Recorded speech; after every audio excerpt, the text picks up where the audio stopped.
लोकसभांचा पडघम वाजायला खरं तर सुरुवात झाली आहे। महायुतीत जागांच्या फॉर्म्युलावर चर्चा रंगत असताना सरकारमधल्या एका मंत्र्याच्या विधानानं सगळ्यांच्याच भुवया उंचावल्यात। नेमकं प्रकरण काय आहे पाहूयात हा खास रिपोर्ट।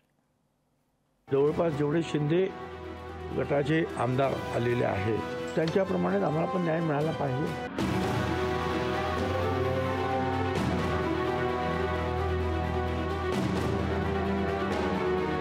लोकसभेच्या जागा वाटपावरून भाजप, शिवसेना आणि अजित पवार यांची राष्ट्रवादी ठाम असताना अशातच आता महसूल मंत्री राधाकृष्ण विखे पाटलांनी लोकसभेच्या जागेवरून हिशेब मांडलाय।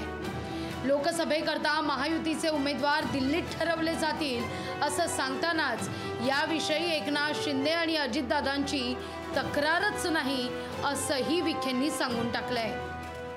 आमच्यात मतभेद कधीच नव्हते। म्हणजे मुख्यमंत्री एकनाथ शिंदे असतील, अजितदादा आहेत, यांनी आदरणीय मोदी साहेबांचं नेतृत्व स्वीकारलेलं आहे। तर आम्हाला काही तरी चिंता कधीच नव्हती।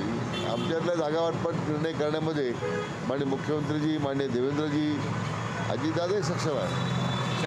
लोकसभेच्या महाराष्ट्रात एकूण 48 जागा आहेत। त्यापैकी भाजपकडे सर्वाधिक 23 खासदार आहेत, शिवसेनेकडे 13 खासदार आहेत, अजित पवार गटाकडे 1 खासदार आहे। महायुतीचे सध्याचे खासदार एकूण 37 आहेत। आता मिठाचा खडा टाकला, आता काहीतरी वेगळं घडणार, आता जागा वाटपात वाद होणार।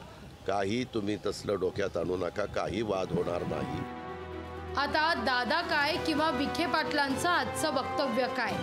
महायुतीतले नेते असं जरी म्हणत असले तरी महायुतीचे एकूण 37 खासदार पाहता 48 पैकी 11 जागा उरतात आणि या 11 जागांपैकी जास्तीत जास्त जागा आपल्या पदरात पाडून घेण्याचा महायुतीतल्या घटक पक्षांचा निश्चितच कल असणार आहे।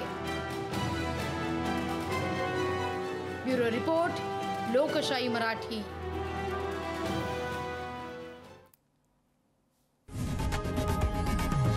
लोकशाही मराठी ऐका, पहा, जागरूक रहा।